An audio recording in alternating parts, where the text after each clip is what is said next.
Hello friends, welcome back to my YouTube channel. Last video में मैंने आप सबको इंटरनेशनल ट्रेड के कंसेप्ट को क्लियर करा था। होप सो आप सबको वो बहुत अच्छे से क्लियर हुआ होगा।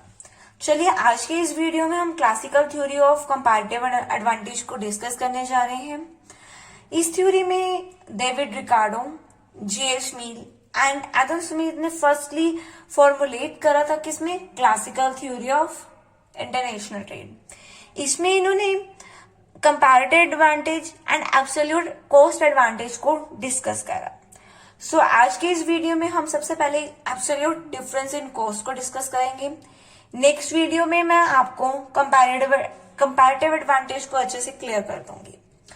सबसे पहले अगर हम बात करें कि absolute advantage difference in cost होता क्या, ये है कि जैसे कि अगर हम एक कंट्री है, अगर वो दो कमोडिटीज को प्रोड्यूस कर रही है, एक कमोडिटी को प्रोड्यूस करने में उसकी कॉस्ट बहुत कम लग रही है और दूसरी कॉस्ट को प्रोड्यूस करने में जो उसकी कॉस्ट है वो बहुत ज्यादा लग रही है।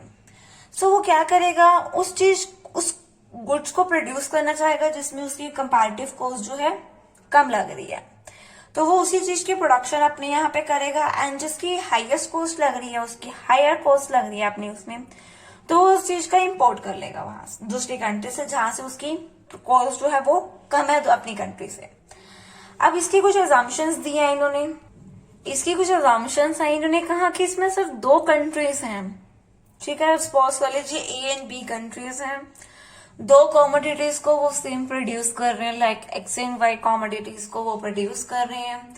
Labour is the only factor of production, जो हमारी फैक्टर हम प्रोडक्शन कर रहे हैं उसका जो लेबर है वो सिर्फ ओनली फैक्टर है उसका हमारी प्रोडक्शन का। सप्लाई जो हमारी लेबर पे होती है वो कभी भी चेंज नहीं हो सकती, वो अनचेंज रहती है।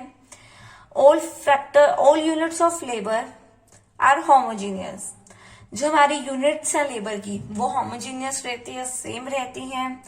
टेक्नोलॉजिकल चेंज इसमें नहीं आता, जो उसमें टेक्निकल नॉलेज होती है वो जो उसमें नॉलेज जो हमारी नॉलेज है उसमें भी चेंज नहीं होता। ऑल फैक्टर्स ऑफ प्रोडक्शन जो है वो हमारी फुली एम्प्लॉयड रहते हैं किसमें, ए और बी कंट्रीज, बिकॉज इसमें हमने बहुत कंट्रीज बोली है, बहुत कंट्रीज ए एंड बी का मैंने डिस्कस करा है आप लोगों के साथ। मैंने अभी आपको बताया कि जो हमारी एब्सोल्यूट डिफरेंस इन कॉस्ट होती है वो तब प्रोड्यूस होती है जब हमारी जैसे किसी कंपैरेटिव कॉस्ट, जो हमारी एक कॉस्ट है वो बहुत कम लग रही है एक उस पे गुड्स की प्रोडक्शन में, तो हम इस चीज का ही कहेंगे। इन्होंने before trade and gains from trade का बताया हुआ है कि उनको कैसे एडवांटेज हो रहा है, किस चीज से एडवांटेज हो रहा है और कैसे एडवांटेज हो रहा है, कि किस कंट्री को क्या प्रोडक्शन करने में क्या एडवांटेज हो रहा है और किसमें उसको लॉस हो रहा है। अगर हम बिफोर ट्रेड की बात करें यहाँ पे, तो इन्होंने कंट्री ए और कंट्री बी का बताया है, commodity X and commodity Y, जो बहुत कंट्रीज के द्वारा प्रोड्यूस किया जा रहा है। उन्होंने बताया कि अगर कंट्री ए कॉमोडिटी एक्स को प्रोड्यूस कर रही है तो उसका इतना आउटपुट आ रहा है और इतनी कम कॉस्ट पे उसको इतना आउटपुट आ रहा है। अगर वही कॉस्ट अगर वो उस पे लगाए तो उसकी कमोडिटी वाई कम प्रोड्यूस हो रही है। बट अगर कंट्री बी की बात करें तो उसको कमोडिटी एक्स में उतनी सेटिस्फेक्शन नहीं मिल रही जितनी उसको कमोडिटी वाई में मिल रही है। तो इससे हमें रियलाइज हो जाता है कि कमोडिटी एक्स जो है वो गेन्स फ्रॉम ट्रेड है किसकी, कंट्री ए की, एंड कंट्री वाई को किसमें गेन्स हो रहा है, कंट्री बी को इसमें गेन हो रहा है। एंड कंट्री ए जो है उसको लॉस है कमोडिटी वाई में एंड कंट्री बी को लॉस है किसमें, कमोडिटी एक्स में। यही चीज इन्होंने गेन्स फ्रॉम ट्रेड बताई है। यहाँ पे मैंने आपको अभी ऊपर वाले में ही एक्सप्लेन कर दिया कि उनको गेन्स फ्रॉम ट्रेड कैसे हो रहा है और इसमें उसको कितना लॉस हो रहा है। Let's see it's diagram. सबसे सिंपल डायग्राम है इस थ्योरी का। इसमें हमने एक्स एक्सिस पे हमने एक्स कॉमोडिटी ली, वाई एक्सिस पे हमने कॉमोडिटी वाई ली है। चलो अब मैं इसको आपको as in a short way इसको बहुत इजी वे में समझाती चली जाती हूँ ताकि आपको डायग्राम विद एक्सप्लेनेशन बहुत अच्छे से क्लियर हो। Let's start. देखो चलो इसका अब डायग्राम हमने एक्स कमोडिटी कहाँ ली है,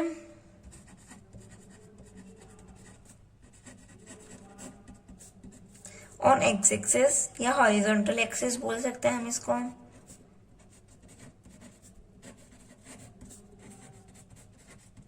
हम वाई कमोडिटी जो हमने ली है वर्टिकल एक्सिस। ठीक है, अगर हम यहाँ पे अब वाई ए और वाई एक्स ए की बात करें,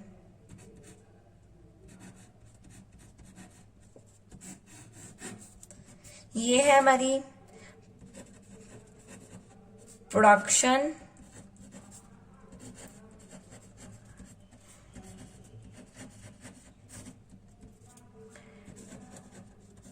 कर्व ऑफ कंट्री ए। ठीक है, वैसे ही हम अगर वाई बी और एक्स बी की बात करते हैं, अगर हम यहाँ पे Y B and X B की सेम प्रोडक्शन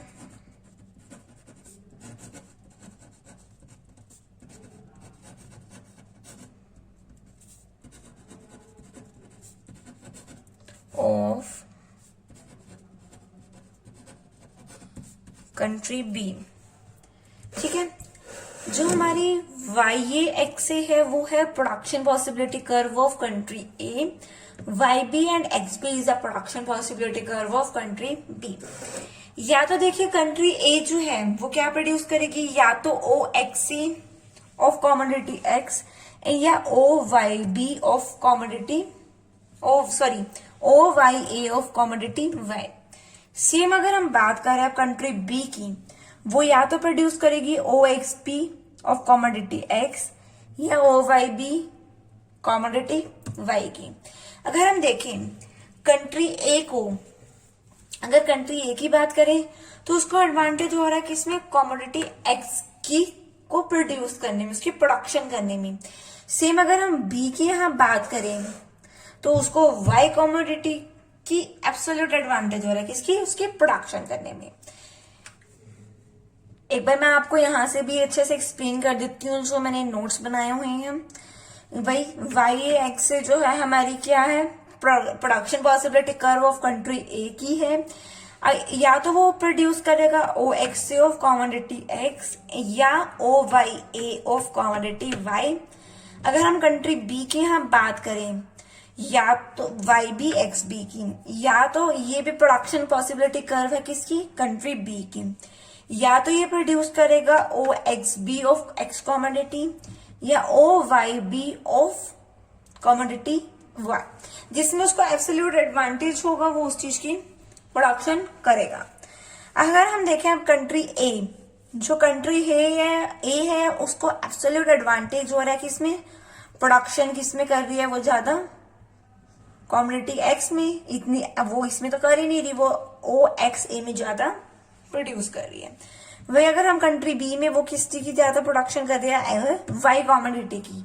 सो दोनों कंट्रीज को यहाँ पे गेन हो रहा है। कमोडिटी एक्स वैल्यू में किसको हो रहा है, कंट्री ए को, एंड कमोडिटी वाई में किसको गेन हो रहा है आफ्टर ट्रेड, किसको हो रहा है, कंट्री बी को। ये थी हमारी इसमें एब्सोल्यूट डिफरेंस इन कॉस्ट। कल के लेक्चर में मैं आपको कंपैरेटिव एडवांटेज के बारे में बताऊंगी। होप सो आपको ये वीडियो बहुत अच्छी लगी होगी। Thank you so much.